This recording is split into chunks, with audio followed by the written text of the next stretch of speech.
জঙ্গি তৈরি করে ভারতের বিরুদ্ধে জঙ্গি যুদ্ধের পাশাপাশি এবার প্রচার যুদ্ধ শুরু করেছে পাকিস্তান। পহেলগাম হত্যাকাণ্ড এবং অপারেশন সিঁদুরের পর বেশ কয়েকজন গ্রেপ্তার হয়েছেন গুপ্তচর বৃত্তি করার জন্য, যাদের ভিতরে একজন হরিয়ানার ভ্রমণ বিষয়ক এক ইউটিউবার, তার নাম জ্যোতি মালহোত্রা। ইতিমধ্যেই জাতীয় এবং আন্তর্জাতিক ও আঞ্চলিক সংবাদের শিরোনামে এবং বহুল চর্চিত এই জ্যোতি মালহোত্রা, যার সাথে আছে বাংলা যোগও। তিনি বাংলায় এসেছিলেন, কোথায় কোথায় গিয়েছেন ইতিমধ্যেই সেই তথ্য গোয়েন্দাদের কাছে আছে, যার ভিতরে আছে সেনা ছাউনি এবং বায়ুসেনার বিমান ঘাঁটিও। চলুন যাই বিস্তারিত শুনি। কে এই জ্যোতি? না, হরিয়ানার এক মধ্যবিত্ত পরিবারের সদস্য মেয়ে জ্যোতি মালহোত্রা, যিনি একটি ইউটিউব চ্যানেলে ভ্রমণ বিষয়ক ব্লগ তৈরি করেন, ঘুরে ঘুরে দেখান যে তিনি কোথায় কোথায় যাচ্ছেন, সেখানে কি কি পাওয়া যায়। মাত্র 3 লক্ষের কিছু বেশি তার ফলোয়ার্স। আয়ও যে বিরাট অঙ্কের তাও নয়, তবুও ইতিমধ্যেই পাকিস্তান, চীন, ইন্দোনেশিয়া সহ 8টি দেশ তার ঘোরা হয়েছে, একবার নয় একাধিকবার। নিয়েছে পাকিস্তানের জঙ্গি ডেরায় গিয়ে গুপ্তচরের প্রশিক্ষণ। কেন? পাকিস্তান তাকে কি কি কাজে লাগিয়েছে? বিরাট বড়, এমন বিরাট জনপ্রিয় না হওয়া সত্ত্বেও পাকিস্তানের দিল্লির হাই কমিশনার তাকে নিয়ে এত কেন আপ্যায়ন করেন, সেই প্রশ্ন উঠেছে। পাকিস্তানের হয়ে চরবৃত্তিতে অভিযুক্ত ইউটিউবার জ্যোতি মালহোত্রার কাহিনীতে বাংলা যোগও আছে এবং এই চরবৃত্তির অভিযোগে পাঞ্জাব থেকে আরও 2 জনকে গ্রেপ্তার করা হয়েছে। সব মিলিয়ে গ্রেপ্তারের সংখ্যা 11। 2020 সালে মে মাসে ভোটের সময় কলকাতা শিয়ালদা স্টেশন ঘুরে ব্যারাকপুরে গিয়েছিলেন জ্যোতি। সঙ্গ দিয়েছিলেন একদা আসানসোলের বাসিন্দা এক ইউটিউবার। কলকাতায় এসে জ্যোতি শিয়ালদা স্টেশনের পাশাপাশি দক্ষিণেশ্বরে যান, সেখানেও সঙ্গ দেন আসানসোলের ওই বাসিন্দা ইউটিউবার। 2 জন একসঙ্গে বিভিন্ন রেস্তোরাঁয় খাওয়া দাওয়া করেন। এ সময় জ্যোতি কোনো তথ্য সংগ্রহ করেছিলেন কিনা তা খতিয়ে দেখছে তদন্তকারীরা। পাকিস্তানের হয়ে চরবৃত্তির অভিযোগে ধৃত জ্যোতির ব্যারাকপুর সফর নিয়েও চিন্তিত এজেন্সির কর্তারা, কারণ এই ব্যারাকপুরে আছে সেনা ছাউনি ও বায়ুসেনার ঘাঁটি। স্বাভাবিকভাবেই গোয়েন্দাদের নজরে এই জ্যোতি মালহোত্রা। জ্যোতি মালহোত্রার ফোন কলে পাওয়া গেছে পাকিস্তানের বেশ কয়েকজন গুপ্তচরের নাম এবং সেই নামগুলো অন্য নামেও সেভ করা ছিল। সূত্রের দাবি, জ্যোতি মালহোত্রা এই ঘটনা প্রচার যুদ্ধে, এই যে প্রচার যুদ্ধ, সেই প্রচার যুদ্ধের এক নতুন অধ্যায় কিন্তু এই জ্যোতি মালহোত্রার এই ভূমিকা। এবং জ্যোতি মালহোত্রাকে যেভাবে আমরা দেখছি, গোয়েন্দারা যা দিচ্ছেন তার অনেক কমই দেখতে পাচ্ছি, কারণ গোয়েন্দারা যা পান তা কিন্তু পুরোটা আমরা পাই না এবং তদন্তের স্বার্থে সেগুলো কখনোই সংবাদ মাধ্যমে প্রকাশ্যে পুরোটা আনা হয় না।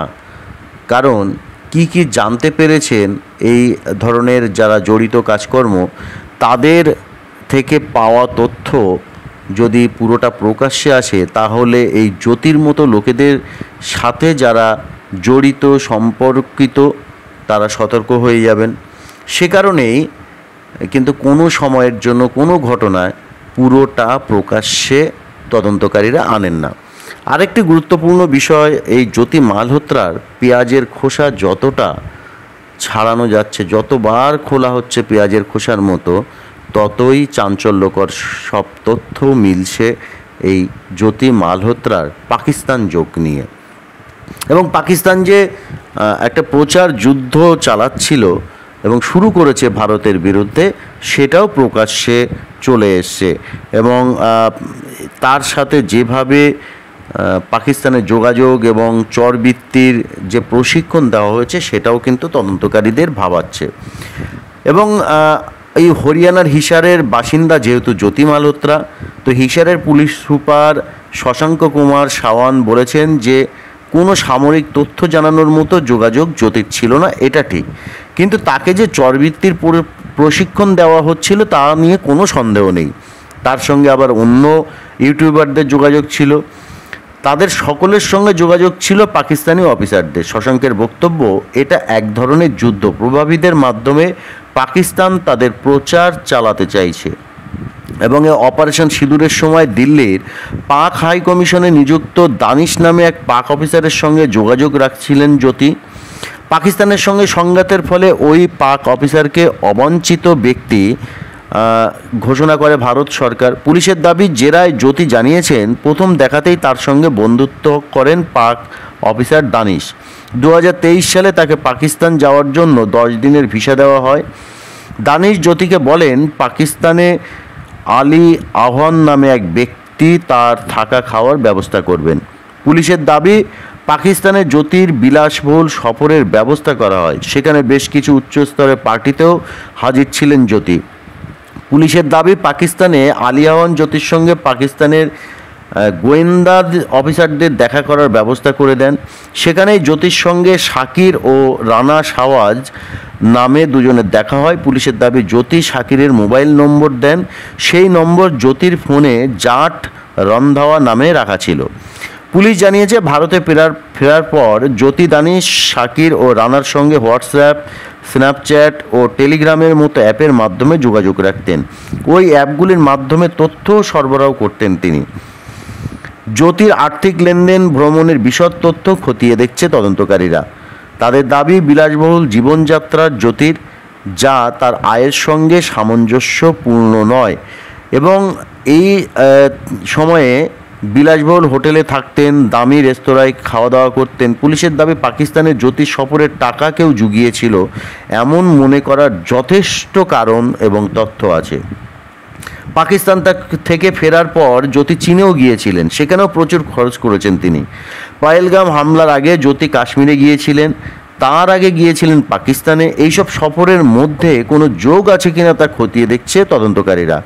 জ্যোতির সঙ্গে অন্য ইউটিউবারদেরও যোগ খতিয়ে দেখছেন।